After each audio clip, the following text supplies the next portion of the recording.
வணக்கம் நண்பர்களே. கடன் தாமதத்தா தலைவலியா? கவலைப்படாதீங்க. இதை எளிதாக சமாளிப்பது எப்படி என்பதை பார்க்கலாம். முதல்ல தொடர்பை திறந்து வையுங்க. கடன் செலுத்த வேண்டியவருக்கு ஒரு நட்புடன் நினைவூட்டல், மின்னஞ்சல் அல்லது தொலைபேசி அழைப்பு அனுப்புங்க. ஜாபகம் வையுங்கள். மரியாதை தான் கோபத்தா திறக்க முடியாத கதவுகளையும் திறக்கும். அடுத்து உங்கள் உரிமையில தெரிஞ்சு கொள்ளுங்க. ஒவ்வொரு பட்டியலிலும் கடன் செலுத்த வேண்டிய கடைசி தேதி இருக்கும்.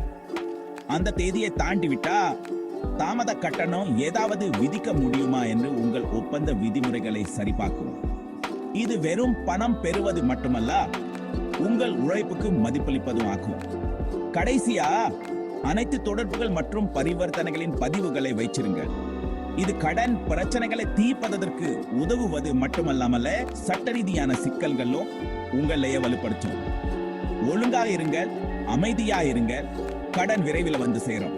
நினைவில் கொள்ளுங்க, தாமதங்கள் என்பது மறுப்புகள் அல்ல, தொழில்முறையாகவும் முன்கூட்டியே செயல்படுங்க.